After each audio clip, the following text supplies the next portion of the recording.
Hello, my name is Kyung-seok Won. I'm working as an official researcher at the National Institute of Animal Science. Now, I will introduce the concept of smart livestock farming in South Korea.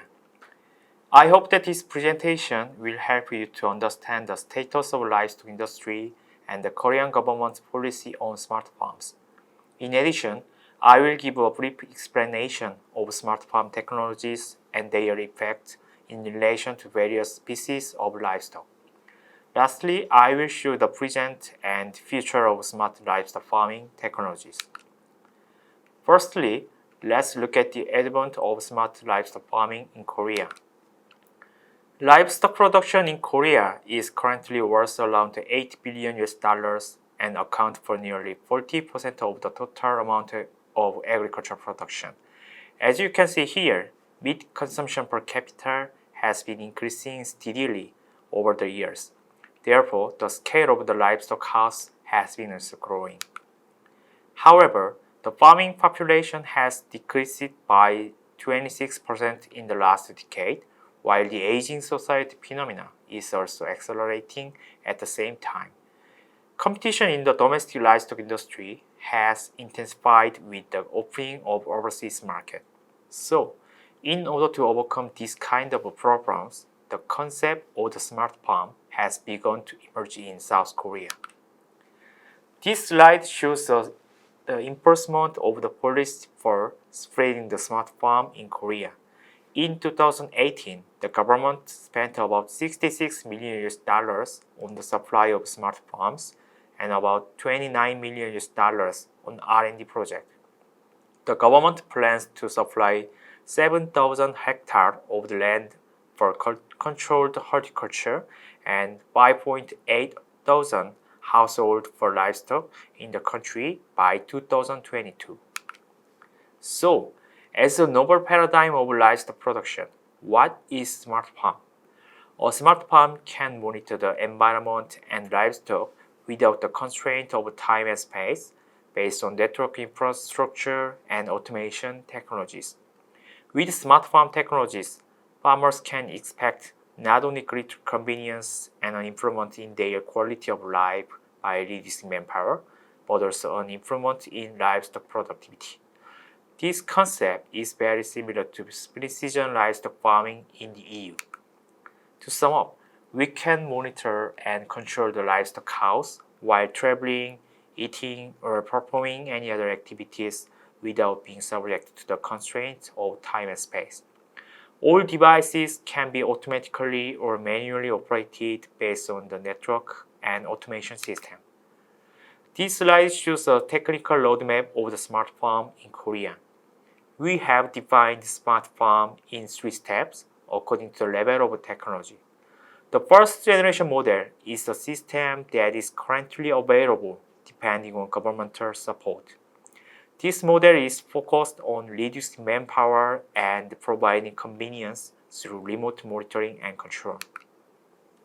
The second generation model is now being actively developed. This model aims to explore and understand the status of animals from a bioresponse.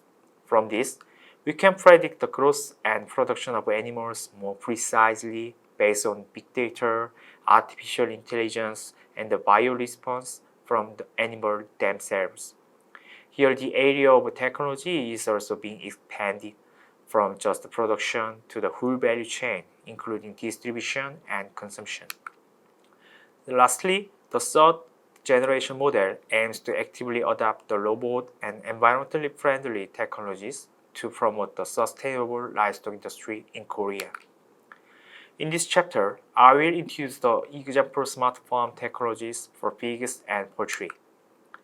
Under governmental support project, ICT devices such as environmental monitoring devices, automatic feeders, feed bins, CCTV, automatic sorting scale, ventilation system, heaters, coolers, and integrated management systems are being installed for the first generation model for pigs.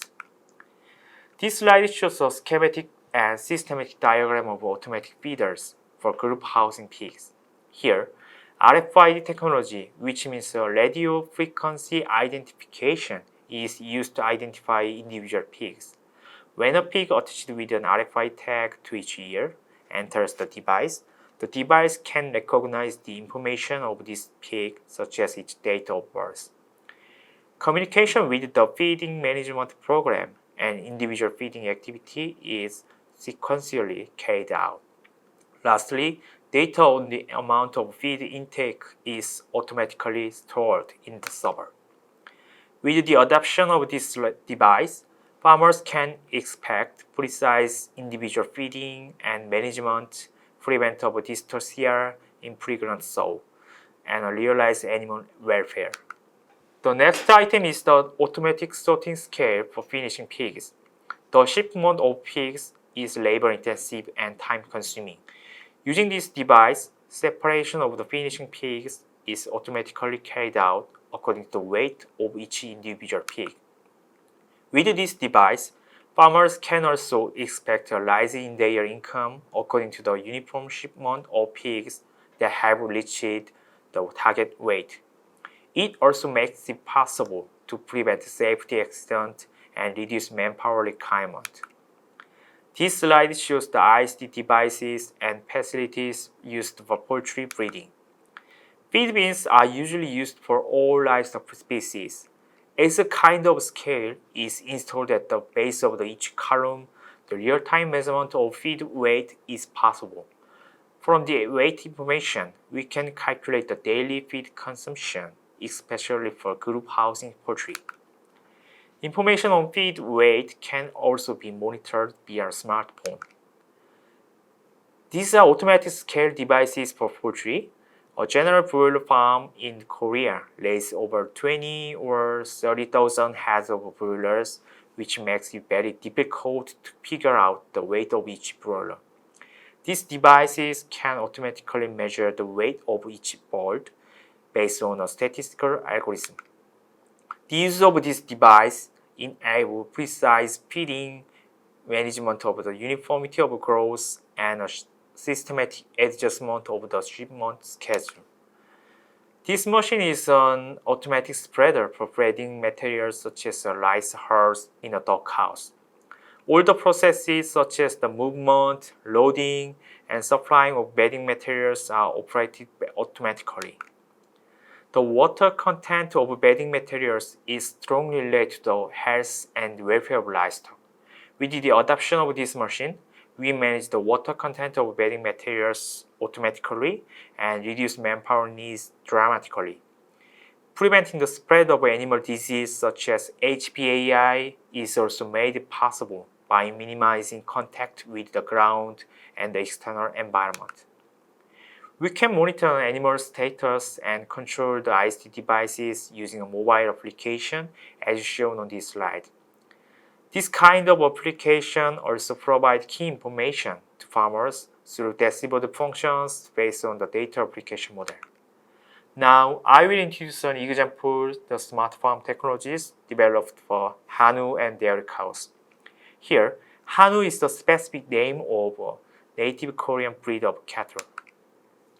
This slide shows the IST devices and facilities for Hanu and dairy cows. For example, environment monitoring devices, a data logger for bioresponses, a lactating robot, and so on. The automatic lactating robot is used to ensure precise lactation and feeding for calves. RFID technology is used for the identification of each individual calf. The use of this device can prevent diarrhea in calves. In addition, the body condition score for calving cows, in other words, the mother cows, can be improved through early weaning. This movie shows the TMR feeding robot in operation. TMR is a kind of formulated feed mixture that is used to meet the daily nutrient requirement of cattle in Korea. All processes, including the movement, loading, and supplying of feed materials, are operated automatically. These operations are similar to those of a robot vacuum cleaner. So, let's see the clip briefly. The clip shows the loading of the feed materials and the moving entering the cattle house.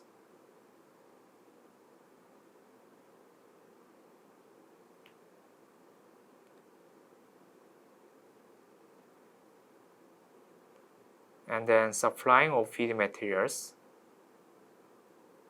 as shown in this clip. These days, the smartwatch is a very popular wearable device. Using the smartwatch, we can monitor our health condition by measuring biometrics like heart rate, activity levels, and sleeping patterns. In the livestock industry, devices for monitoring animals' bioresponses have been popularized. There are various types according to the installation location. For example, there is the necklace type, ear tag type, ankle attachment type, tail attachment type, and bolus type, which is located in the lumen of a cow. This slide shows a schematic diagram of the application of bioresponse monitoring devices. From the bioresponse data, we can predict health disorders in cows, as well as estrus and delivery signals. And by communicating with cloud system, farmers can take early actions for breeding management. In addition, consultants and researchers can utilize them to create added value. Automatic milking robots are also widely used at dairy farms nowadays. Milking is very labor-intensive and time-consuming work. Generally speaking, dairy farmers have to milk their cows at least twice a day. This particular robot milks cattle and analyzes ingredient of milk automatically. From the ingredient of data, farmers can check the health condition of their milking cows. And then we are now developing and localizing an automatic milking robot for release in the domestic market in 2023. This movie shows the integrated management system of a dairy cow farm. Data are collected from the various types of IST devices and sent to a cloud platform, and then key information can be used to support decisions through various data application models. Let's see the clip briefly. Now, let's look at the present and future of smart livestock farming. As I mentioned before, we are now developing a second generation model of smart farm. We needed to gain the momentum to change from a livestock industry that relies on a farmer's experience to one that is based on the scientific data and models. The second generation models of smart farm is based on big data, artificial intelligence, and the bioresponse of animals. At the same time, as shown in this figure, the technology area, including production, distribution, and consumption, is currently being expanded to include the monitoring, storage, management, analysis, and sharing of livestock data across the full value chain. The quantification and qualification of data and the establishment of a data sharing economy must take precedence. We define this series of processes aimed at expanding the technology area as the digital transformation of the livestock industry. To successfully implement the digital transformation, we need followings: an innovative network infrastructure, a smart data application model, standardization of the IST hardware and data, and data quality management. The Korean government also plans to invest 43 billion US dollars by 2022 and 100 billion US dollars by 2025 in digital and green sections as part of the Korean version of the New Deal project. The purpose of this policy regarding the digital and green sections are as follows: to reduce the productivity deviations among domestic farms, and to promote national competitiveness, and to lead the sustainable and environmentally friendly livestock industry. Therefore, we are now trying to establish the standardization of IST hardware and data. Particularly with regard to data, it is necessary to establish criteria for sampling, transmitting, and receiving data. Currently, we are also developing various contents and technologies such as a national big data platform, on active intelligence ventilation system, on auto detection technologies for dead or abnormal animals, and various robot technology as shown on this slide. This is the end of my presentation. Thank you for listening. I hope that you have all found it both helpful and valuable. Thank you again.